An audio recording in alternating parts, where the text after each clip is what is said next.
today, and it was a big mix We're between live. people being like, this is fun, I love you guys talking amongst each other, and Steven and you are so like disorganized. You're all over the place. There's no subject or course or anything.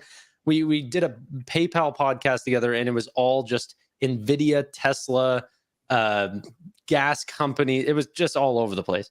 And the Chiefs lost at home, and I lost 2 bets on them because the receivers can't catch. They didn't go for it on 4th and 1 with 6 minutes left. And who loses banner night at home first game of the season? Come on. You see the disorganization that I'm talking about? Those words totally meant something to me, Steve. Did the Chiefs win the Super Bowl last year? Yes, they did. Interesting. Okay. No good. Well, we are here on SoFi Weekly, everybody. Thank you for joining us. Had an exciting week in the world of SoFi because Anthony Nodo spoke at the Goldman Sachs conference. Was it a fintech focused conference, Tanner? Yeah, it was all fintech companies. There was a couple outlying companies that were more tech focused, but yeah, every single name. What? Wasn't like Nvidia there? Yeah, that's what I mean. There was a lot of other tech focused companies, but I mean, every fintech name that you could possibly want, from Block to Affirm to even Shopify was there. It was awesome. I was really, really happy. I haven't even went through them all, but yeah, the big names that I like to cover were definitely there. So Nodo said a lot of stuff. Steven, our good friend Dividend Streams, has the #1 trending article on Seeking Alpha again because he does really good work. #1? I mean, I don't know. It's getting up there. It got a lot of views from what I remember. Yeah. It's #1 in the mid. People click on it. Maybe we can get above Brad Thomas again. That'd be nice. The editor's pick. So the editor's pick means the Seeking Alpha like Illuminati picks the article essentially. Yeah, I can't. No, I don't think anybody can actually explain how that works because the explanation that they gave us doesn't always make sense. Because I've had articles get an editor's pick that do less views than other articles that don't get it. So it just, I don't know. Okay, real quick before we go into the SoFi, do you think Seeking Alpha could ever go public?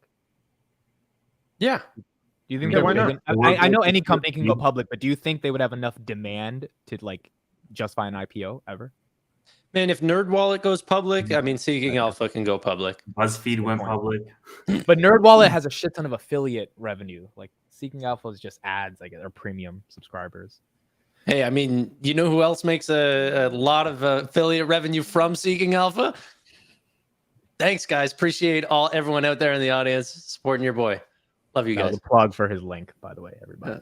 Why would they go public? Well, I they're a financial media company. Financial media tends to do the best when it comes to advertising. If they ever wanted to like really go for it, I think they get 25 million hits a month. NerdWallet gets like 20 million. So yeah, it's possible potentially. Is it 25 million a month at Seeking Alpha? I will check it right now, but the last time I checked, it was. They no longer sell ad space, though. That's not their all premium. It's all premium and investor groups. Yes, the subscription. It's 22.4 million they do, which is not bad. 22.4. Yeah, that's crazy. Let's check Nerd. I think Nerd is at 8. I'm going to say 19 million. It might be at like. I think a more likely scenario would be a company acquiring them for the content rather than them going public. Robinhood should acquire Seeking Alpha.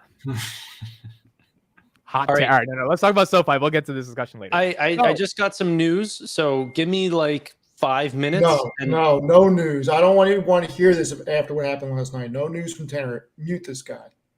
The news could literally be about like his family. You have no idea what he's talking about. Yeah, relax, Steven. Relax. His could be be on the way. I'm just getting exclusive. No, I'm just let's not go down that road again. I'm just give me a moment while I jot down these numbers, and then we'll have an exclusive news thing that I haven't covered on the channel yet. But just bear with me. Okay, let's start with Steve. You did an article on this conference. High level thoughts after you heard the conference and Nodo speak. What did you think about SoFi? It was very. Put the mic a little closer to you. Oh, Jesus Christ! It was very interesting because all the suspicions that we have had, Nodo confirmed it in this conference, and there were some points that he brought up that I don't believe were brought up on the conference call or in the 10K.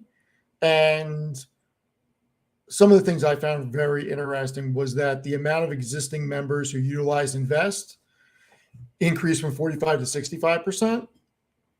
And between 25 to 30% of SoFi's loans come from existing members. So that really shows that their top of funnel approach continues to work. And if you extrapolate those numbers out, and if they keep growing members at this rate, those will, even if those percentages stay the same, it's going to make the aggregate of those numbers increase significantly quarter over quarter, year over year. And looking at this from a long-term perspective, that's exactly what you want. And on the loans, it's very interesting because SoFi really does seem like they're going to be able to eat everybody's lunch on the way down the way they're eating everybody's lunch on the way up, because when rates decrease, it's going to put pressure on the traditional banks, whereas SoFi's spread is so strong that they can even just hold loan or hold their APY where it is and still generate a good enough spread. And their long-term value is a 12-month payback cycle, which I don't believe they've said previously. Like there's a lot of good information in that broadcast. Right. It's crazy that like not long ago they said it was 18 months. Now they're saying 12 months. Like that difference in payback period is absolutely massive. And payback period is how long it takes for customers to pay back the loan they gave out, correct? No, how long it took to acquire that customer. Yeah. Oh, to acquire a customer. Okay. Mm-hmm. Right. Okay.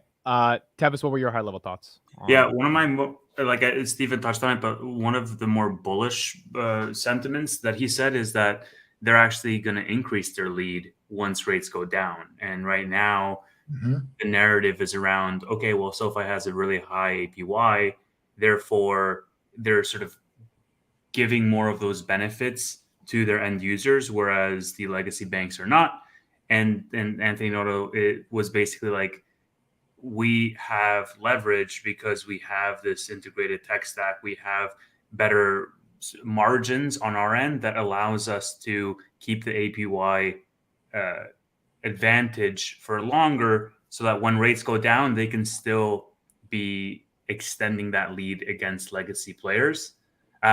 He also talked about a bunch of other things, and I'm going to jump around, but we can touch on all of these aspects.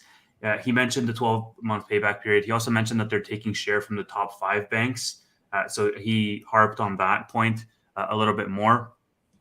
He talked about the originations, saying that they're going to be about half of pre-pandemic levels or slightly under that in fourth quarter. So that's lower than we had expected for student loans. He talked about $2 billion plus in deposits this quarter, that he was confident in that. He talked about unit economics and how that's something that they're focusing on. And then he also talked about the contribution profit margin in the lending segment, saying he basically just guided long-term 70% contribution margin in the lending segment, which it sounds really high to me. And we can talk about that. And then I think the last, he talked about the SoFi Stadium and the reasons of why they bought that. Just the impressions that they got from these primetime games, the ad spots, essentially, the amount of times SoFi's logo was shown, it just was beneficial. And then the average direct deposit members holding 20K in their SoFi accounts. That was a statistic that also surprised me. So I jumped around a little bit. And then I think the last sort of statistic was around that financial services productivity loop, basically the highest utility accounts being Relay and SoFi Money, and then the bottom of the funnel being lending, which is what we would expect, and then the 45 to 65 for existing members.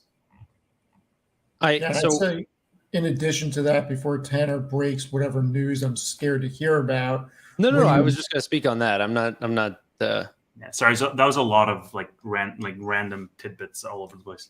Yeah, and the other thing that he hit on was that the RFP process seems to be very engaging because they are still in talks with a lot of big banks, and the cross-selling is certainly there because the big banks didn't even know about the capabilities of Galileo. And in at least one of the RFPs where they were discussing their capabilities, they were very interested in some of the processing aspects from Galileo. So it is very interesting from the tech side. And when you look at what can give SoFi a hybrid valuation between a financial company and a tech company, is that tech platform. And when you look at, make this public. So when you look at the revenue from tech, it's been stalling, but they're building it out. And if this can become a annualized $1 billion segment, because right now it's about 350 million, that just means that they are generating incremental revenue from the competition, and this can continue to grow. And once they sign some large clients onto this, it could be a snowball effect into this. And that's where we can really give them a tech valuation, because if this, let's just say hypothetically in 2030, if tech is generating $3 billion worth of revenue a year, right now the contribution profit is slim, but that could easily go to 500 million or $1 billion on those numbers. And that's just reoccurring revenue outside the financial products. And then when the street sees that and analysts see that, and that is generating down to the EPS line, I don't think that this is going to be something that just trades in tandem with book value. This could really get a hybrid tech valuation, and there is no other fintech company that I know of that has that capability, because SoFi still to this day, out of all the research that I've done, is the only one that owns the back end the way that they do. I mean, JP Morgan, who has all the money in the world, writes blank checks for whatever they want. They're outsourcing the thought machine for their cloud services. So this is a very interesting aspect. Well, even if so, I wanted to say two things. One on the contribution margin for lending, and then also on what you just said, Steve. Even if we do stay around book value, we're still growing at such a high rate that the stock price would evidently still be going up by, let's say 30% per year. So even if it does stay near book value without any multiples, that's still somewhere where I'd want to be. The multiple expansion would just be, sorry? Same here. I'm just making the point that that's what could drive a tech valuation out of it. Yeah, definitely. And then to the point from Thesis, I don't think that the contribution margin was no surprise. You just take the revenue from lending and then look at what their contribution profit is, and roughly about 70%. It's the guidance that he said. He said we don't see that going down. If we can find areas where we can increase it, then we're going to try to hold it at a higher rate. It's like 70's the base and 70 plus is the option. There's no real pressure on the downside as far as what they can see. I think that's really, really enlightening.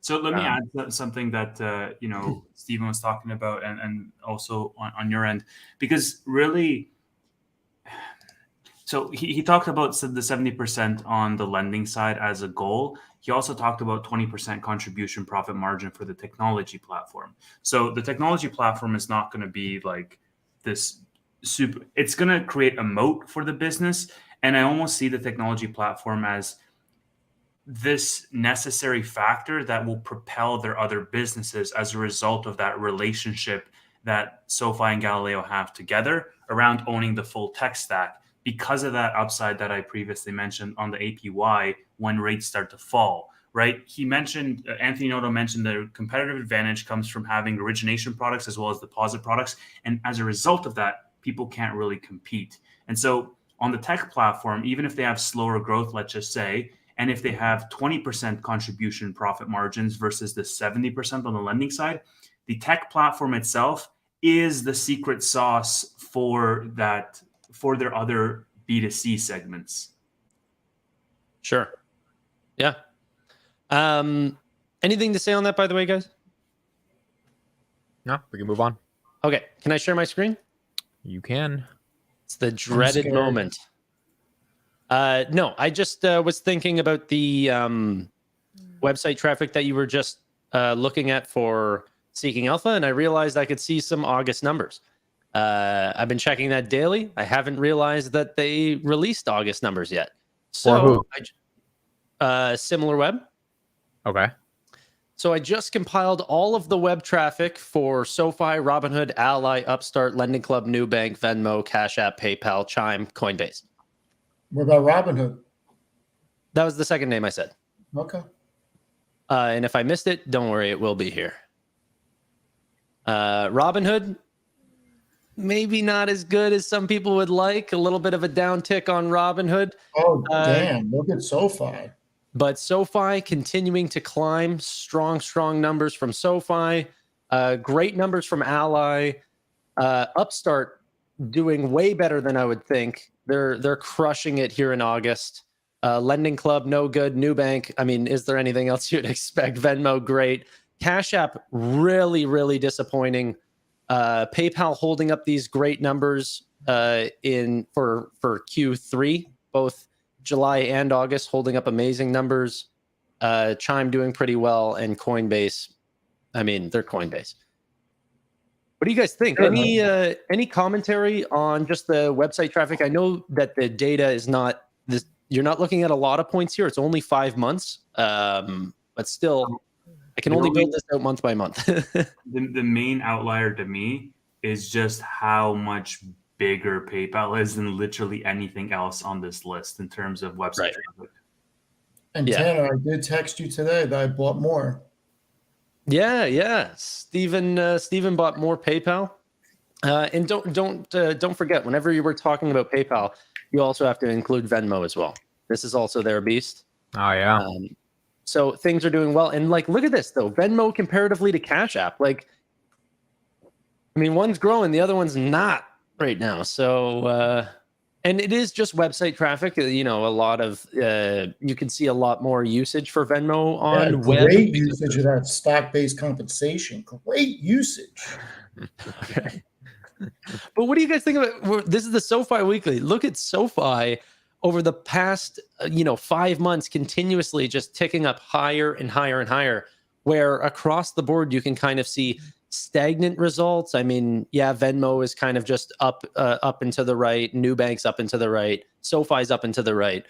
Happens to be the three maybe most exciting fintechs for me. But and we're just going into football season, so it would be nice if we see this hit 15 by sometime in Q4. Why don't we actually make that the subject of conversation? So obviously SoFi went from 11 million visits in April to 13.78, hitting almost 14 in August.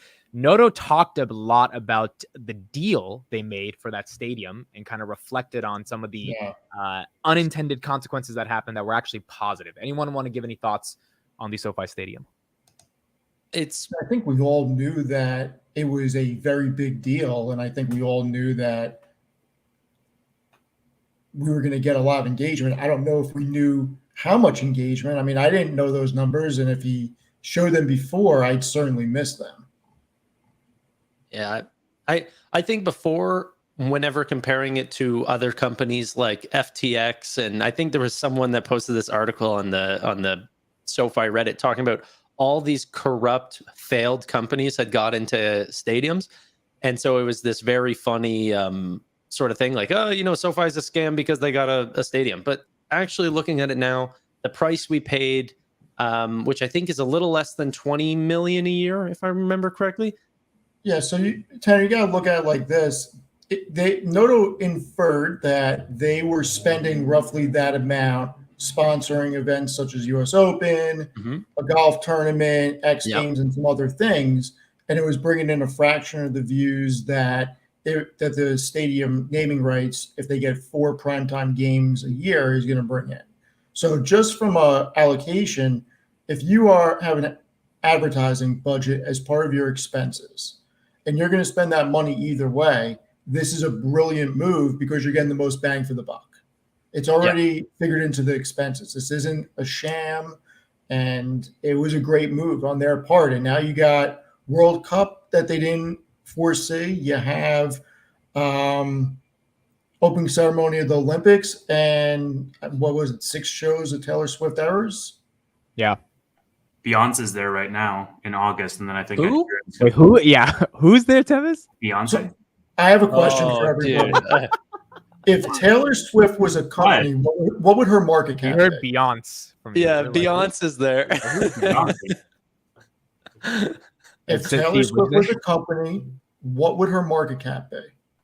Well, the tour is going to do $1 billion, so you put what a 5x multiple on that? Is that what? Yeah, it's not live just event- tour, it's music, it's merchandise. I mean, But she doesn't own the music, bro. That's the part she got fucked on. Scooter yeah, Braun. but isn't she bought her- re-recording No. everything so she owns it? The re-recordings yeah, are never you're- going to be worth as much as the original. Why? No, Amit, you're wrong. You're wrong. The streams on the new stuff is doing like 3 times more than the old stuff. They, Yeah, think but about like her fan long base. term, You Belong With Her- Me, that iconic track.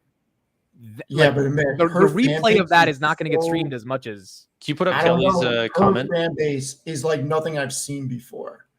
And there are people that drive multiple states that I know that I work with just to tailgate. And they show me videos of what it looks like in the parking lot and everything. It's nuts. Oh, it's big. She's a big deal. Her fan base is going to buy it up. I didn't know she was this big of a deal until this tour happened, and like she's selling out 100,000 person stadiums back to back to back to back. Like there's not a single like the tickets. I'm just Yeah. like, how are there these many people in the Forget world? ticket sales. Google a video of what it looks like outside of the event. That's insane. That is the crazy Insane. thing. It's insane. What, Tevis? Why do you have If this Taylor one? Swift was public, she'd be in the S&P 500. Yeah, That's why I was She may be. could you imagine? Can you put up Kelly's comment just a little bit above there? Yeah, See, we're not the only one, Tevis. I mean, yeah, it happens. you said I think you're trying to cover for it, but you said Beyonce. Like, Clip it. This guy's a meme warehouse. He creates so- memes. He's I So meant going Beyonce. back to SoFi, somebody left a comment on my article that was quite interesting that I never thought of. What if SoFi acquired Wisdom Tree? sorry. What? What if SoFi acquired Wisdom Tree? But would that give them any more knowledge? Okay. Oh, How much would Wisdom Tree even be worth? I don't know Sorry, I had to- how much. their market cap is like just $1 billion. I don't want them anyway. $1 billion. What do you want? Some crypto ETFs? What do you want? Wisdom Tree has some pretty popular E ETFs. Maybe. You want SoFi to buy a company for $1 billion because they have ETFs? No, that I didn't say that I want them to buy it. I said somebody left a comment on my article that they should, or maybe it was asking if I thought that they would. But I started thinking about it. I'd have to do a lot of research on Wisdom Tree, but something like that would be an interesting acquisition if they did it for stock and didn't pay cash, for the simple fact that it could jumpstart a wealth management business. And maybe Wisdom Tree isn't the company, but interesting concept. Yeah. Yeah. I think what I'd be really excited about in terms of acquisitions is just waiting a couple more quarters till SoFi is starting to become get profitable, and then they acquire Lemonade, and boom, they're back into the losses again. And then I'd be buying more shares. I think that would be a fun one. Then it'd really trade like a tech company. Yeah, yeah, yeah. The multiples would go down continuously, but honestly, I do kind of like. I'm not a shareholder of Lemonade right now, but I do like the business overall, and I do think they're getting stronger each quarter. And it's just a matter of, it's just a long period until they're going to be making some money, probably like 2026. So it might hold SoFi back from some profits, but I do think it's a very cheap company for how much we could cross sell into additional members already. And I'm talking So, about insurance. Tanner, If doesn't know what Lemonade is, I'm not talking about a stand here. Wisdom Tree reached 97.5 billion in assets under management this quarter. And it looks like they generate 313 million in revenue. It's interesting. It's $1 billion company. It's profitable. Net income's 123 million, so great margin. They're public, right? Wisdom Tree. Yeah, its ticker's WT. Great margins, interesting concept, and it completely jumpstarts that line of business. Yeah, I think the question is, can they start a wealth management division or branch without an acquisition? And I think the answer to that is a definitive yes. I think they can. It's just, does it make sense to buy the revenue and net income and the current ETF following that they have and whatever accounts they have? I don't know. I'd have to look into it. They're not going to be in a rush to make any other acquisition, especially after Wyndham. I think that they're like, you had what, Technisys and you had Galileo in like 2019, Technisys in 2021, 2021? Yeah. and then you had Wyndham. We're due for an acquisition. We're absolutely not. What the hell? You just had one 3 months ago. Just acquired Had Wyndham, one. yeah. Had one. It was a $60 million deal. This was nothing. It's time to go back and get another billion in there. Lemonade. Yeah. Let's do it. I mean, look, no, forget about Lemonade. I would. I want gap profitability. Yeah, I mean, look, I'd be okay with dilution to get something like Wisdom Tree because it is profitable. Okay, let's transition to this. Steve, I have a question for you. At the end of this article, you make a claim that is music to my ears, but I don't know if you're just saying it because you want the clout or if you're saying it because you actually believe in it. I mean, Okay. Where is it in the conclusion? Where is it? It's in the conclusion. I'm going to say what the quote is. All right. Let's ready? hear it. Yes. I am looking forward to the Q3 earnings release, and I still believe shares can reach 15 by the end of the year. Yeah, I mean, look. Hold on. Did you say that because you Of course wanted, I said. Did you say that because you wanted people to get to the article and be like, man, I fucking love this guy? Because You gives said me you hope. said it on the pod like Or 5 times. Tevitz, can I ask the question? Or do you have a logical form of rationalization to justify why by December 31st, SoFi can actually be $15? So first, my track record is halfway good considering I said it's going to get to 10, and it did. That's true. And I'm increasing since it hit 10. I'm saying it's going to hit 15. I could be wrong, but my thinking is earnings are in early November. We saw the bump go to like 11:30, 11:40, that area after Q2. So I think the combination, if we get a triple beat, you have good commentary about student loans. And then if we get a guidance increase, which we've already gotten 2 for 2023 fiscal year, this could be a recipe for upgrades going into the end of the year, because I still think this is a multi-year bull market cycle for many economic reasons that we can discuss. It would take me 3 minutes to go through them, so I don't want to take up the time unless you guys want to. But I want to hear it. Yeah, I want because if SoFi gets the 15, like that's a double, right? That's not the easy, or it's like a 70. And don't- it's not the easiest for that. But think about it. I'm not saying it's going to hold 15. I'm just saying that it could possibly hit 15. I think it will. Now, it may not, but I don't think it would be crazy for it to hit 15. And think about this. Nodo purchased shares at $14 a share, 4 blocks at I think 71 or 7,200 shares a block in 2021 or 2022. Back then, he obviously thought it was worth at 14 a share, if not more, because he thought it was undervalued there. I mean, Do you know what his most recent purchase has been? well, yeah, he bought it the whole way down. His No. most I recent mean, purchase was- he's recently just. oh yeah, pumped- the S&P 500. I know, I saw it. Yeah, triple leveraged full or long S&P 500 shares. There was, since we're on the topic of the buying and selling of the stock, there was actually 2 pieces of news this week around a big sell and a big buy. Do you guys know what I'm talking about or no? Jeremy Rischel or whatever. That was the Yeah, sell. Which one was the buy? I don't know who was the buy. Oh yeah, I do. Wait, Thomas Yes. Carper, Yes. Who's that? and not a big buy. I mean, Well, okay, just you know what? Like, Who's Thomas Carper? Is he Palantir dude? look on the tweet. Senator that I Thomas put Carper. Oh, Yeah. that Is he a guy. Palantir dude? Is so funny. You're getting good. All right, Bro, I'm gonna be a stand-up comedian one day. It's gonna that's happen. funny. That's gonna happen. So, Amit, if you throw this up, this was Unusual Whales reported that this senator that sits on the finance committee that's going to be That's what- yeah. discussing one of the student loan forgiveness bills. It's on the floor of Congress right now. He just bought a bunch of SoFi. How much did he buy? I don't know. Like you could see between $1,000 and $15,000. It doesn't matter. Nothing. That's not a lot at all. Is that No. it?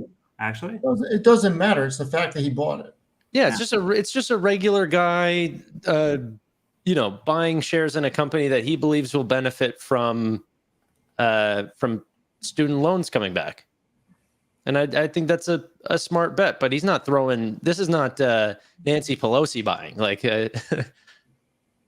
senators and all these people are actually they're outperforming the S&P 500. If I'm correct, hedge funds, they're the best investors in the world by a long shot.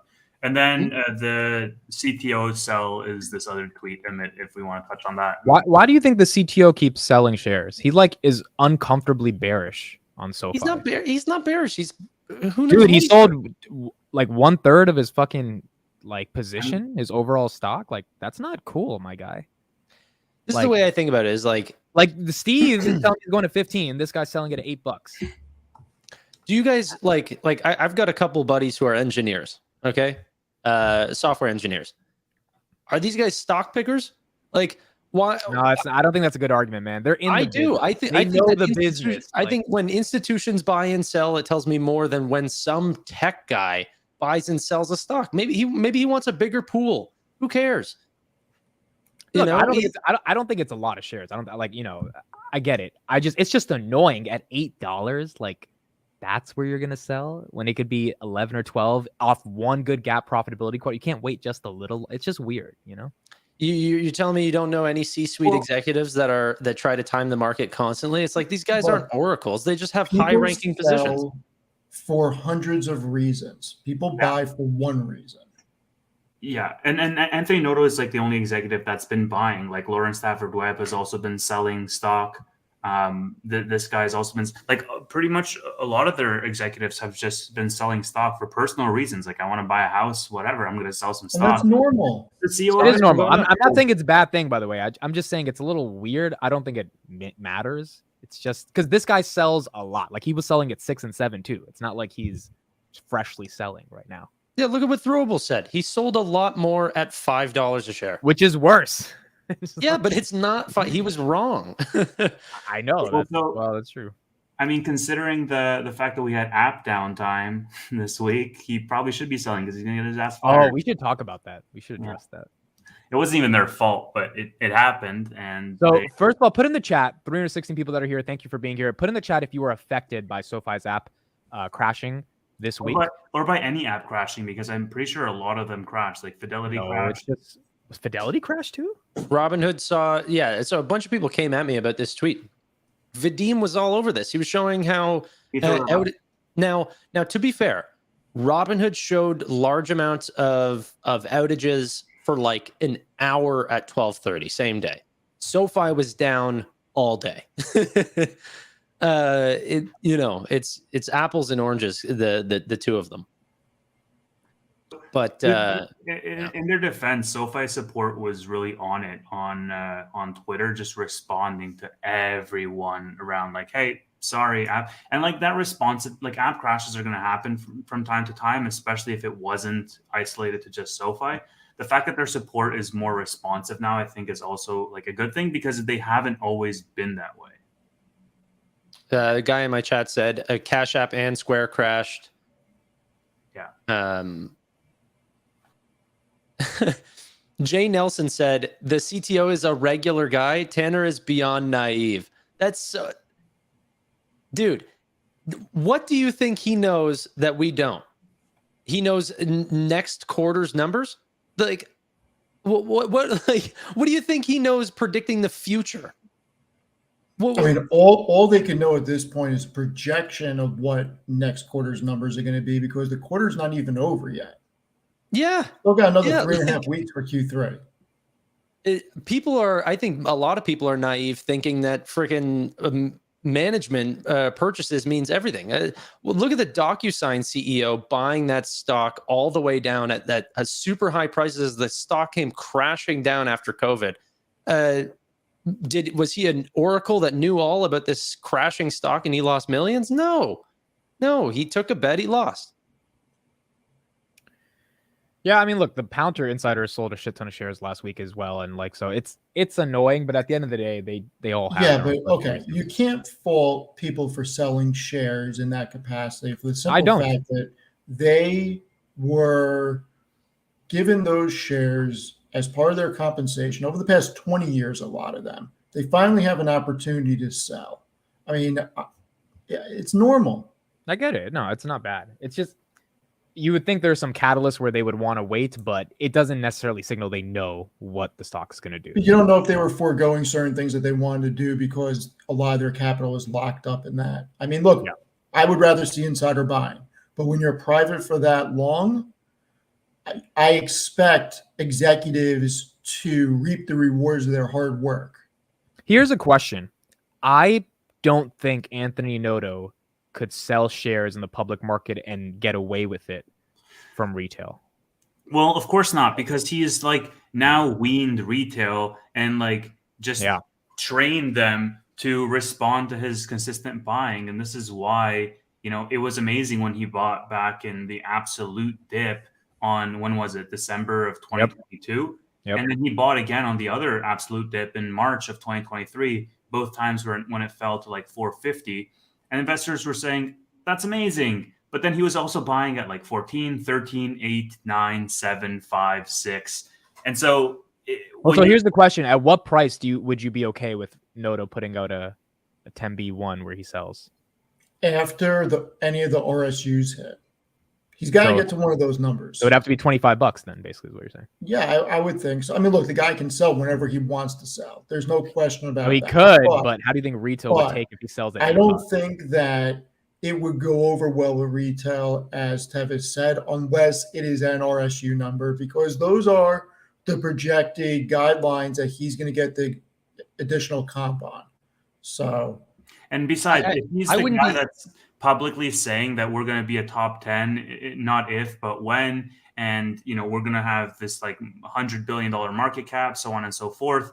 And then he's selling stock at like $8, then that's obviously like, there's a, what is it called? Like a cognitive dissonance there. He's basically doing one thing and then saying a completely different thing. Retail is going to see right through that, right? Especially because he's been reinforcing it through buying. I think he's made a fortune through his Twitter share sales, if he did. I think he did because the purchases that were coming after that came up were 10 times larger than his purchases that came prior. So he definitely fell into some money. But like, I'm honestly not too perturbed by these sort of things. Like Jensen just recently sold. I mean, people made this massive deal out of it. It's like, when is it okay for someone to... I got news for everybody. No NVIDIA shareholder should be mad at him for selling shares. The guy made you a fortune. Agreed. Cut the guy some slack. So Elon sells shares, like all these executives sell shares. It's a part of their savings account. This is where a lot of their savings goes, is into this bankroll of this company. Of course, they can use it. Okay, so I'm glad you brought up Elon, Tanner, because I think that there is a discrepancy when you see like Satya Nadella selling, or when you see like Andy Jassy selling. I see where you're going. It doesn't have as big of a hit, but if somebody like Nodo or somebody like Elon, who are seen with, or even Jensen for that matter, who are seen with this like founder status, who have this long-term vision, if they're the ones that are selling, like Tesla fell, like the bulk of Tesla's fall was after Elon sold unannounced to fund the acquisition of Twitter, right? And so, and people knew that was the reason, but they still like fell because he's always been the one that said, I'm first in, last out. And Tevis, let's also remember that... Real quick, guys, I'm gonna get a hoodie real quick because it's cold, so I'll be right back. Literally, there was so many great comments. Matt Money is putting out absolute fire, talking about when there's a good time to sell and when they literally have a blackout period where they can't sell, and he throws up the Nutella tweet. We can't hear you on this game. We got to take the big difference between Elon and Nodo is, and I believe I'd have to look at it, so take what I'm about to say with a grain of salt because I could be wrong, but the majority of Musk's shares were given to him as stock-based compensation for hitting certain metrics with the stock, whereas Nodo is actually purchasing shares with money that he earned either from being the CEO of SoFi or money that he had from his other positions. So he's putting new money into shares, whereas Musk got them as stock-based compensation rewards.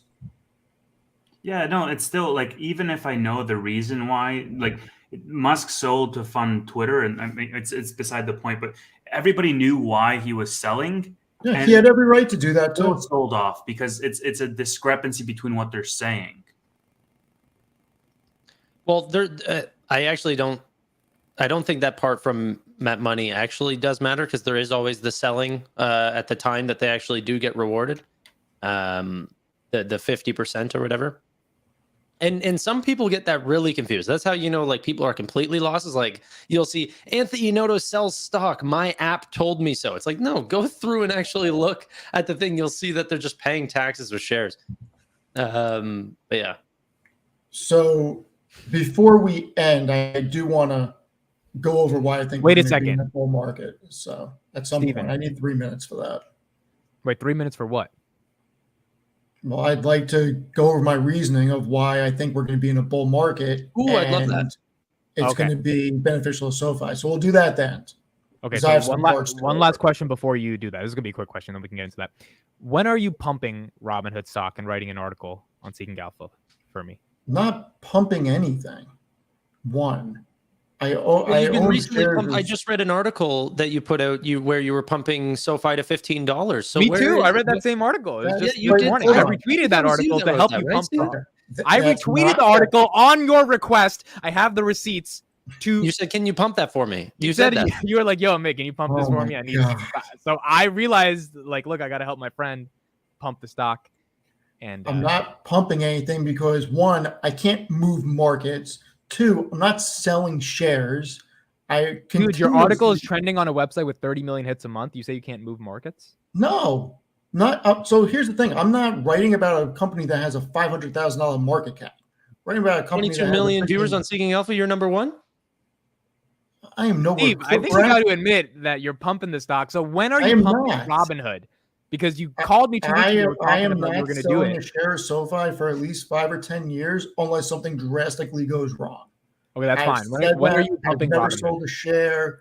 I don't plan on selling shares. And if for some reason I did, because of the amount I've written about SoFi, I would probably write an article and sell it afterwards. I just want to tell the audience, me and Tanner love fucking with Steve because he's so worried about the SEC coming after him. So we just love like playing into this. I just like Tanner when Doug's needs to delete busted. last night's conversation. Okay, tell us why we're going to be in a bull market. Or Tevin, Yeah. go ahead. No, just the same thing. Is there anything else you guys want to cover before this? Because I want to get your opinions about what I'm going to say. No, we got 15 minutes. Let's hear your. I Oh. wanted to know when you're going to pump Robinhood, but if you're not going to answer the question, then get moving. Look, I have said that I think Robinhood is a very interesting stock. I have written one article on them, and I have put a neutral on it because I need I you think to it's put a interesting. buy, the green thing, so people buy I don't it. feel That's that what- it's a buy yet. I need one more quarter. I've said I need one more quarter of data to see, and it very well could be a buy right now. The valuation is very interesting, but I'm not going to write an article that I don't believe in. Like I need another quarter of data.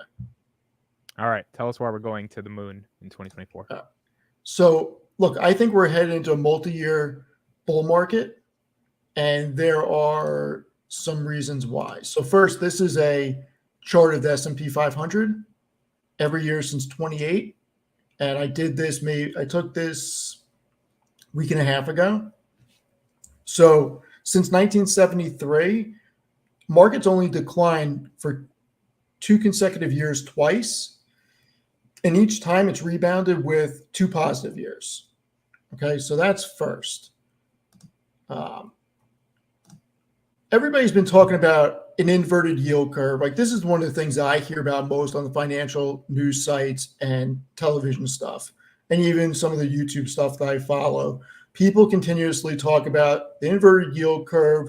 We're going to have a recession, blah, blah, blah. Okay, so here is the actual inverted yield curve. So the top graph is the 10-year bond rate versus the 3-month spread. And the gray lines here are the recessions that have come right after it.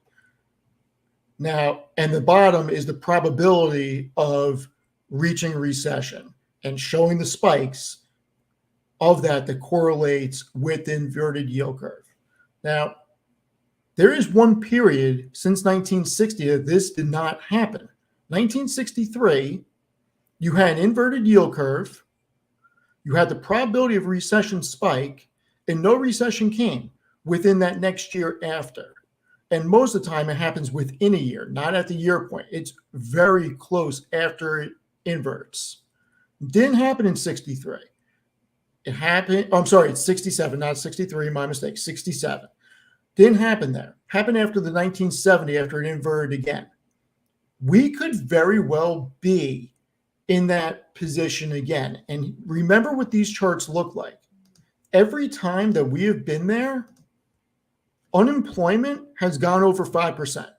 Every time.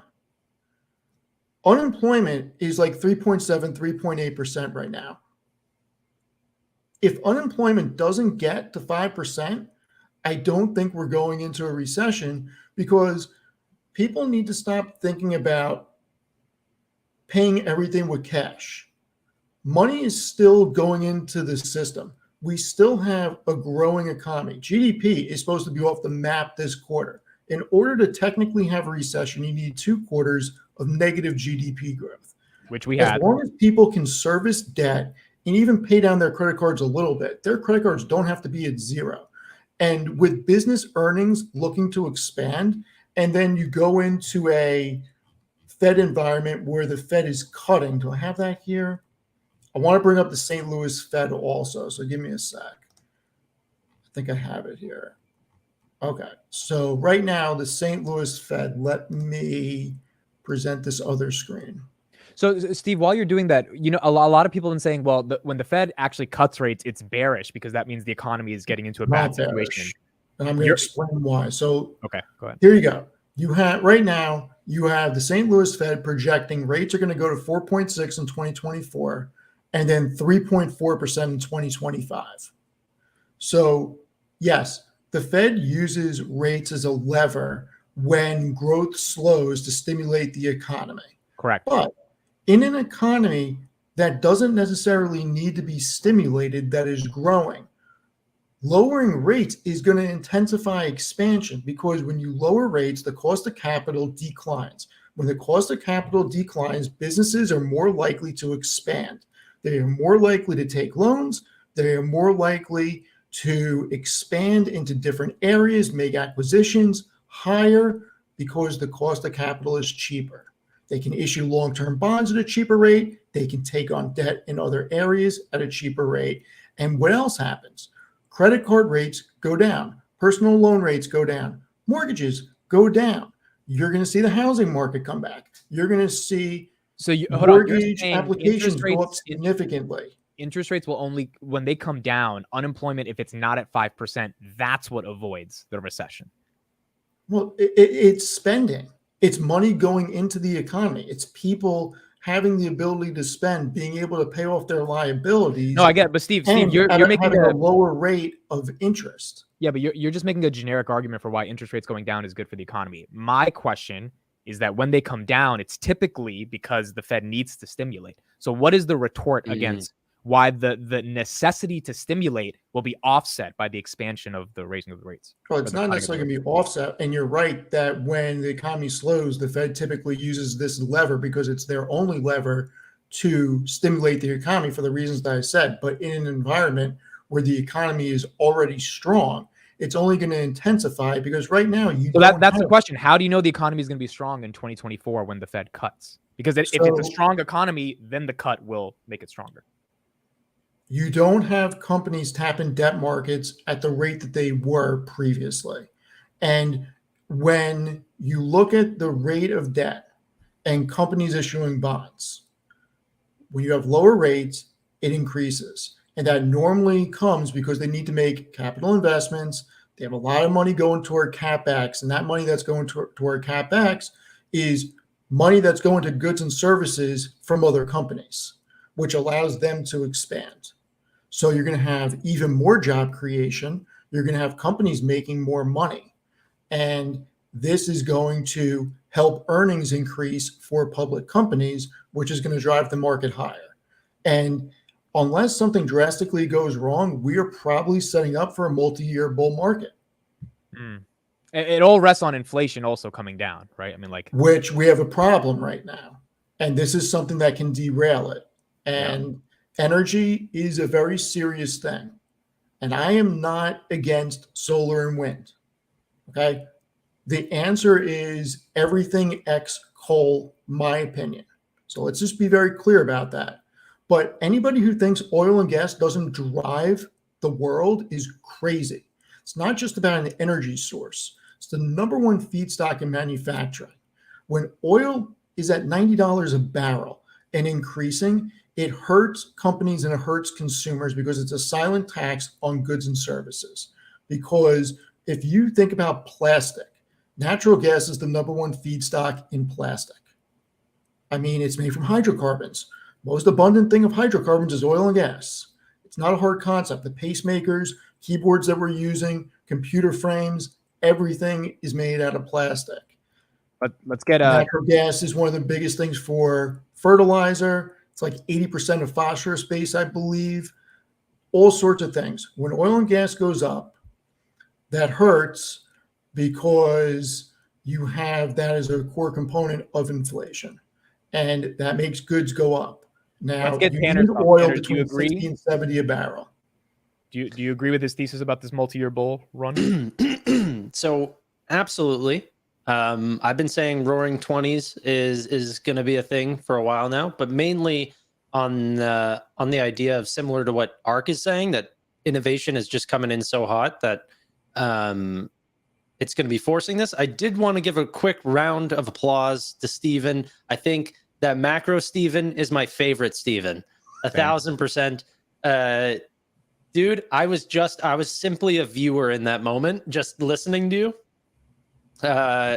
Whenever someone's passionate about a subject, it's really engaging. So, yeah, no, I think he's spot on, and I think that we're absolutely going into a bull market, and a big one. I think one like roaring 20s level. I think AI is a big part of this.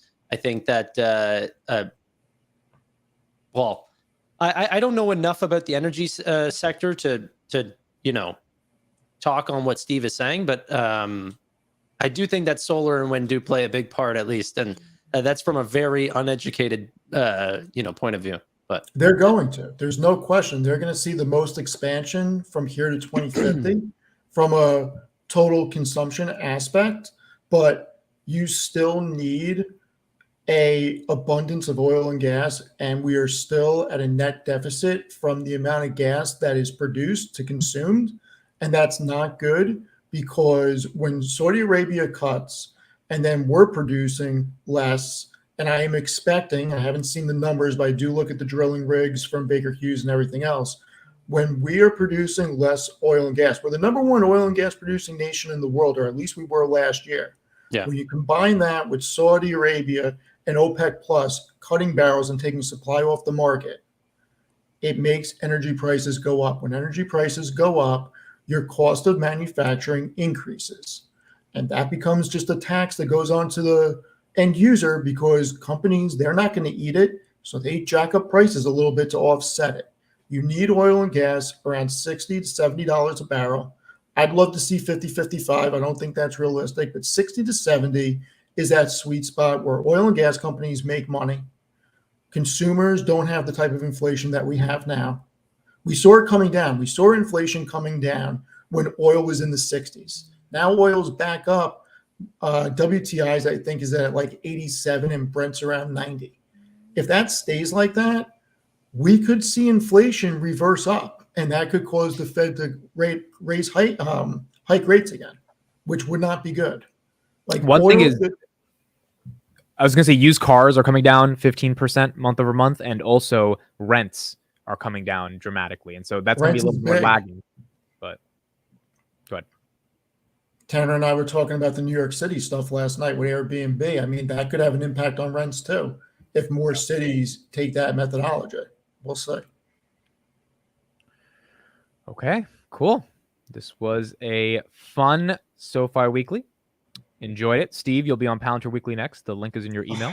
So you will you have to come to work and you speak about Dude, Palantir. I've been working since 8:30 in the morning. Were we late to going live? No. We went live at 10. It's 11 right now. I mean, we have to 11:05 technically, because that's when it starts. So Oh, okay. Dan Steve's article is in the chat. Please make sure you like it. Leave a comment underneath and tell him to thank you for for analyzing SoFi in a sophisticated way. Is anybody planning on? I may buy some shares before earnings. I've been buying PayPal. I think PayPal is super undervalued. Has anybody been buying anything lately? And I've been buying stuff that you guys don't care about, like Enbridge. I've been buying Bitcoin, but that's pretty much it. I've been buying this little stock called Nvidia. Yeah, no, Nubank? I'm selling Nubank and I'm buying Nvidia at these prices. No, I'm buying Nubank. That's my big stock. I'm loading up. Brazil's the future. Chris Patel has been putting out all these amazing things on Twitter talking about Mexico's the new China. I don't know if you guys have seen this, all the labor costs that are happening in Mexico. It's actually cheaper to produce things in Mexico now than it is China, and more productive as well. And I just think it's all going to lead to a great long-term booming economy in LATAM, and they're really, really young, nation in terms of whenever you're talking about LATAM in general. And I want to be there with the best companies possible to I got one for you, Tanner. Mercado Libre and Nubank is what I was just going to say. Melly is printing. Nubank is next. So the one that is you're not going to be interested in. My father has been invested in Walmart de Mexico for the longest time. You were telling me he's been on that kick, I have to say, for at least 15 years about Mexico is going to be the next booming economy and pays a larger dividend than Walmart America. Yeah.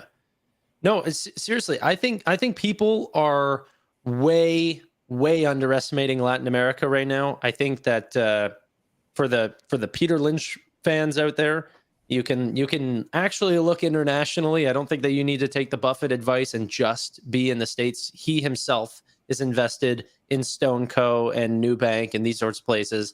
He's been dipping his toes into Latin America, especially for fintech. These people in LATAM are literally adopting newer features than even in America. You should see the optimism from LATAM populations for even things like AI. They're excited. They want all the newest features. They're adopting CBDCs. They're adopting government payment rails. There's going to be a lot of cost savings, and it's just seeming like they're moving at blitz speeds right now, and the multiples are low, and that will change. Tevis, can I break your heart? Sure. Yeah, sure. Because you've been buying Bitcoin. Yeah. Oh my God. Did I ever tell you the story about why I'll never buy Bitcoin? No. Please. Okay, so I have to go. You can finish that story. First of all, OC Gal, thank you for the $20 super chat. It means a lot to us. Thank you for sending that. It means a lot to us on my channel. Thank you for sending it to me. I appreciate that a lot. I asked him, I go, why is your monetization on sharing? He goes, well, because I'm giving you guys some money. I said, that's not even a feature on YouTube. And then he goes, oh, wait, I'm giving it to the SpongeBob clip. Yeah, and so everyone got demonetized, and he's sharing his revenue with SpongeBob. So don't listen to his comments that he posts publicly about, oh, I didn't get demonetized. I don't know what you guys are talking about. No, I know when I posted that, I deleted that tweet because I thought I was legitimately sharing it with you guys. Because I thought, because you guys link it to your channel. So I was like, oh, YouTube's sharing. And then I clicked the sharing. It's like, this is going to Nickelodeon, Viacom. I was like, what the fuck? What is this like? Dude, a 1 hour feed for 40 seconds, and SpongeBob gets a portion of that ad revenue. It was 15 seconds. It wasn't even 40. Let's not. If Amit's going though, let's we can end it off. Let's close it off. I don't like these extended things where he dips and we stay on. It's always way too long. Steve always has a story. Yes. So Tevis, Steve, we got to end it. We got to actually end this. We got to end it, and then tell me after the broadcast ends. Okay, I'll tell you after the broadcast. Thank you, everybody. We'll see you next week on another episode of SoFi Weekly. Thanks, guys. Bye, everybody.